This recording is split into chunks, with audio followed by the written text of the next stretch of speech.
Testing, testing.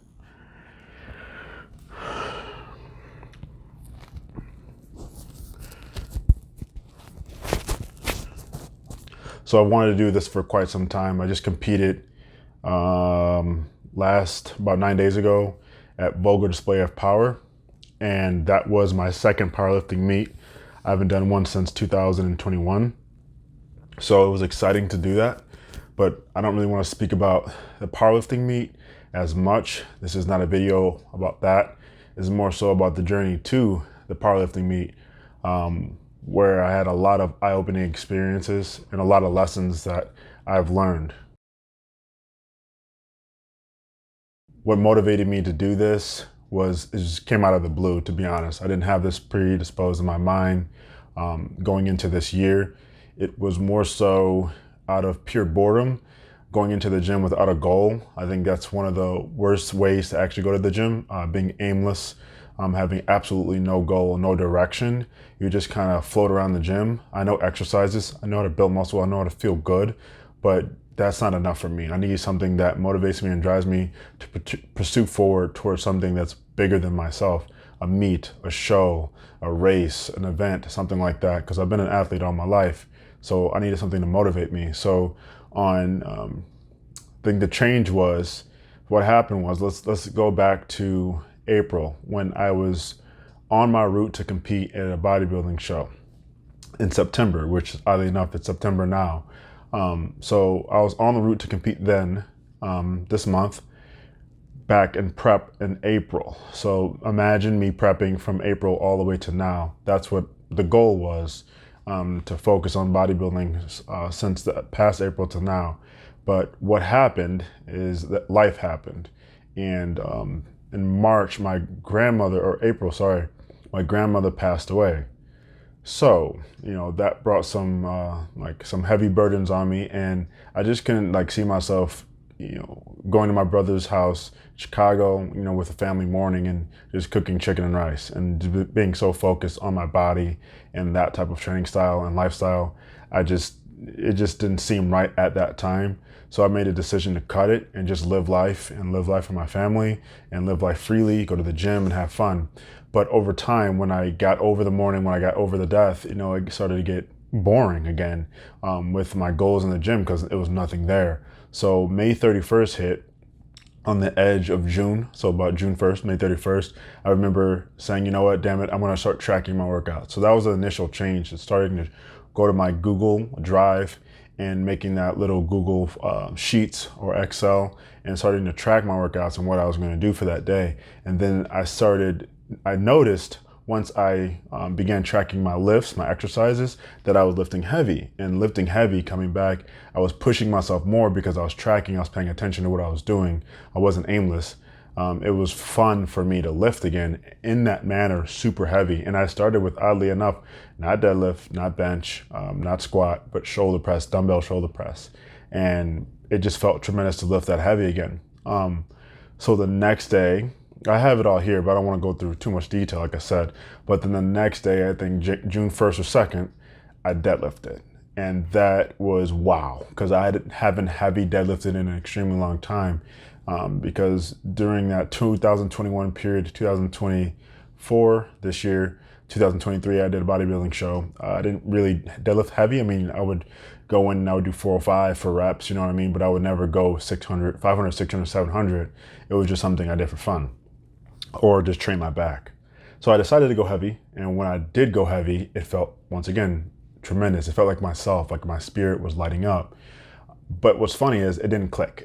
Still didn't click then. I just pursued it without that super end goal of competing. It was just something it was that first initial step of recording my workouts and doing something that was bigger than myself, and that was just lifting heavy and starting to track my workouts and trying to be better at every workout. So that was the initial step to pursuing something bigger, like an event like a deadlift competition. A powerlifting competition. So eventually I got bored with just tracking. And I know that Jeff and Josh run a meet with Mass Equals Power out in Fitness One in Glendale. They run this meet every year. and I knew it was around fall, and then it was in June, so I knew that I can prep for a meet as my solo coach, as myself self-coached, and I thought that would be another challenge, and I thought that would be super exciting and fun, and so I went ahead and did it. I researched a little bit. I knew a little bit from what Jeff taught me, from what Mark taught me, from what Josh taught me, and the team has trained me to learn. I knew a little bit along the line from 2021 all the way till now. And then I went on YouTube and searched up some of the greatest lifters, and I just watched them and took film and took note of what they were doing, deadlift form, bench form, and all that. And I just started to pave the way for for my new path. It was an exciting path, to say the least, but it was full of challenges, and that's what I want to touch on now. So the challenges that I face on the way was, I would say the first one that pops in my mind is self-doubt. Not having a coach, not having a team, training by myself, and starting over again, if you will. The self-doubt crept in. The anxieties crept in. Every training session, it would be anxious because I would write a number or a goal. That's what I love about powerlifting. It would be like, 550 or 650. You had to hit it that day. So I would go in with a goal, with a plan, and it would create anxieties around that. I would have doubts for sure. I would go in and I would perform, and some days I would come out on top, some victorious, and some days I would fall short, and have shitty sessions. But it's very rare that I had shitty sessions. But that was a challenge. The doubts I had to overcome, the anxieties, the fears of lifting heavy, possibly hurting myself, all that stuff I got over very quickly. So I would say the doubts and the anxieties definitely hovered over me like fog throughout the entire prep. But it wasn't heavy enough to belittle me or decapitate me. I kept going. And I would say number two that comes to mind, and I don't know how many I have, but the challenges number two would be injury. This is one I wanted to touch on. Injury kind of segues into persistence. Persistence is not a challenge, but it's overcoming. It's a way that I stayed resilient and stayed persistent to achieve a goal through my injury and through all the struggles and challenges that I had. I got injured twice within the same lift, within like the same week. I was sometimes doing too much. And this is the thing about being self-coached, is that you got to figure out yourself. So I was doing too much volume of deadlifts because I loved it. I was getting so strong so fast. So why not keep doing it and do it? And I was sitting, like I said, I would sit at home and I'd be anxious, like wanting to do it. And I would cut into my program and do it a day early or 2 days early when I'm not supposed to, or I'm not fully recovered. And sometimes I would lead to injury, or in this case, I was getting too strong too fast. So my body maybe didn't catch up, or maybe the form just slipped up because I was so powerful off the floor. It was when I was shooting with Eric, my first powerlifting photo shoot, if you will. And I was deadlifting the best, I would say the best to date I've ever deadlifted, 635 for 4 reps. That felt better than 715. That felt better than 730. That felt better than anything. Being able to rep 635 pounds for 4 reps was amazing for me. But I felt a kind of a pull in my lower back, and it wasn't just a pull, it was a pull and a ripple. So it went, it made that kind of sound, and I could hear it, feel it, and I didn't drop it. I kept going. And then I put it down, I stood up. I've had this before in my oblique, and I kind of stood up and I go, okay, yeah, I definitely just strained my lower back. I definitely did that. Luckily it wasn't a tear. Luckily it was just a minor strain, and I was able to go and bench, my normal bench, 315 plus. With that strain came some adjustments. The next day, couldn't really walk all the way, couldn't really bend down in some ways. I had to ice a lot, had to do a lot of cold plunge. The whole week I was doing cold plunge and recovery, steam room, sauna, stretching, cold plunge. I was in the bed laying with ice packs all week long. And then the next week I felt recovered enough to go train, and I hit 585, 6 plates. So around that same weight, and pulled it again, strained it again. And that was just idiotic choice for me, not giving my body enough time to heal. I should have gave it like 14, 21 days. I gave it like 7 to 10, and bam, I was right back at the same position. So silver lining from that is I had to persist through. I had to be resilient if I wanted to compete. I never thought about giving up, not one time. But what I did give up is conventional deadlift, because with my form, I'm practically bending over in the RDL stance, stiff-legged, and I'm picking up 700 pounds. My back is so wide, thick, and strong, it can take up for the weakness of my lower body. My lower body's not weak, but it's weaker than my back.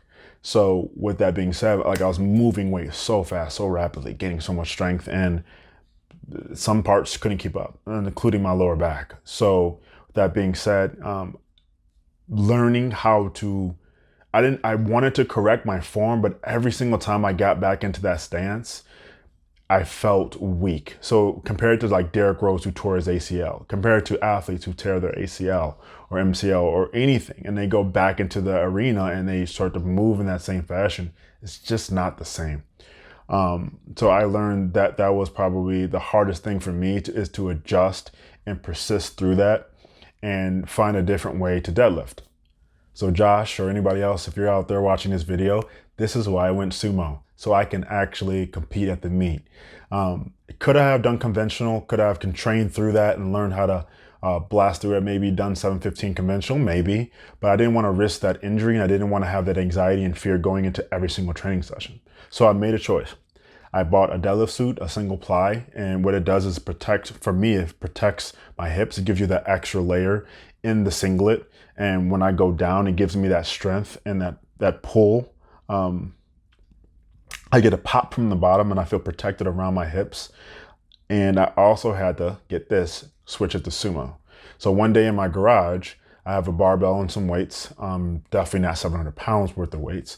But during my injury, I could not sit still. There's no way I can lay in the bed. And in fact, if you ever get a strain or a sprain, a sprain is different. If you ever get a strain or a muscle pull, the worst thing you can do is lay flat and not do anything. You want to keep blood circulating around that muscle so it can heal around those tendons and possibly those joints.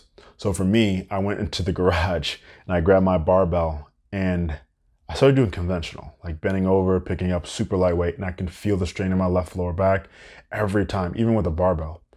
Then I was like, okay, what if I take my lower back out of it, that anchoring position where I'm bending over and teetering at my lower back? What if I keep my chest up, my back straight, and I squat down in like a sumo stance? And the sumo stance turned out to be one of the best decisions I've ever made because I felt absolutely zero pain. Even with my lower back injury, still being a little injured, still having to ice it every single day leading up into the new stance, I would squat down into that sumo and I would pull straight up, and it was butter. I didn't feel any type of pain. So I said, okay, let's take it to the next level. Until the next level for me isn't 1, 2, 3. I go 1 to 10. So of course I went to Lifetime the next day, super excited to try sumo, and I deadlifted 400 for reps. So I was like, okay, where can I take this sumo now? At that time I didn't have a suit. So I bought the suit later on, about 2 or 3 weeks after practicing sumo without the suit, and I was getting back into my deadlifts, feeling really confident. Meanwhile, my bench was scoring up like nothing, no pain or injuries there. And then I hopped into my suit, and as you see, the result is 715. I pulled it like it was nothing. And this is the last thing I'll touch on. I did touch on like the why I started. I touched on the challenges. I think this is the cool part, is the mindset and how powerful the mind is. So I substitute teach, and the kids, they see me and they go, all grades, K through 12. They all see me, and no matter what grade I'm gonna get asked the question, do you work out? How often do you work out? How much do you bench, Mr. Parker? I get that often, and some of them will ask to deadlift.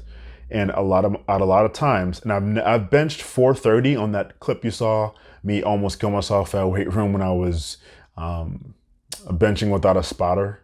To me, I had so much fear and anxiety behind that. That's what really drove me to drive it up.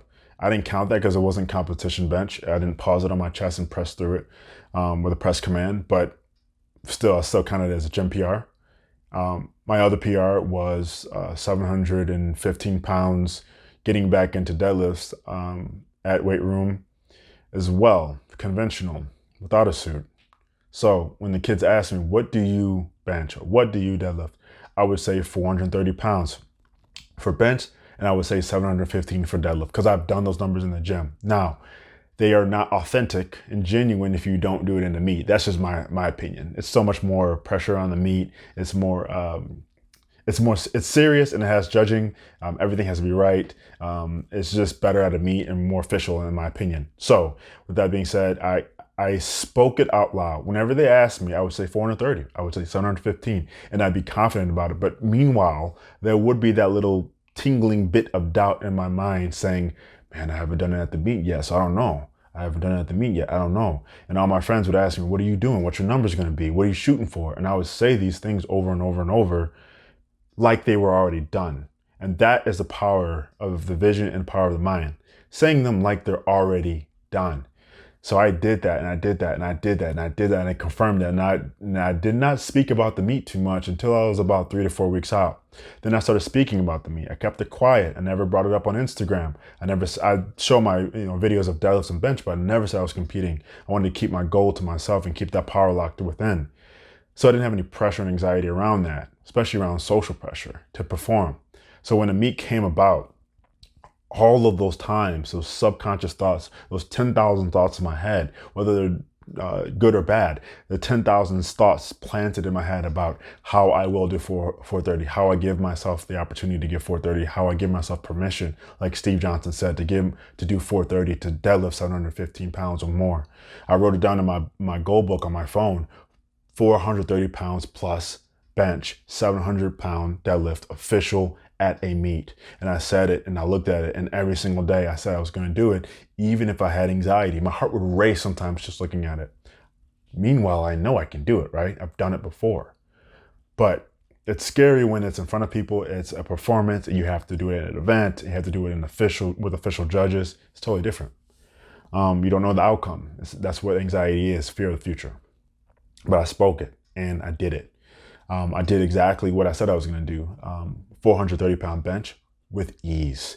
715-pound deadlift with ease. I've never pressed that much weight. I've never pulled that much weight that easy. I think the ease came with all of the subconscious planted thoughts of visualizing it. And it was almost like I walked up to the bar, I laid down, I said, it's already done. I would literally, as I was strapping up my wrist wraps, I would say, chalk up, and I'll be like, it's already done. I just got to go do it. And I think that power I've never felt that much power before in my mind. It's already done. I just have to go do it. Laid on the bench. I don't remember. I blacked out. And I don't want to say blacked out. It's almost like I whited out. I saw the light. I just did it. I got up. I knew I did it. Same with 715. I remember every single gym PR because it was so damn heavy. But I don't remember my PRs in the competition. It was like I whited out. It's like I saw God. I went down, picked it up, laid down, pressed it off my chest.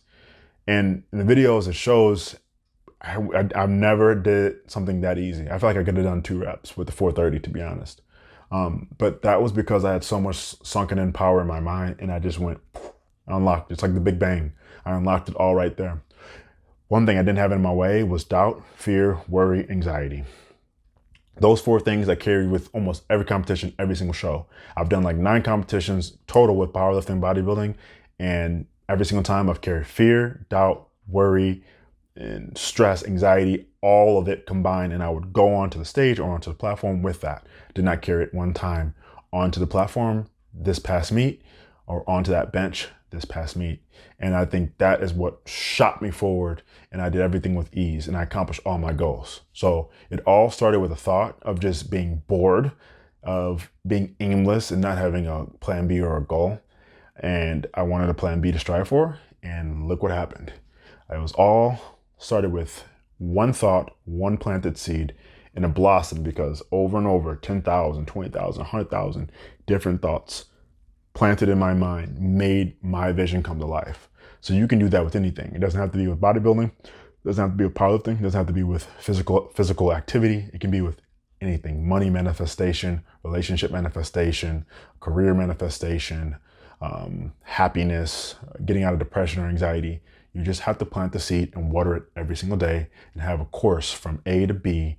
And you want to focus on that B until you reach that B. And then once you reach that B, guess what? You got to make a new A. And that's where I'm at right now.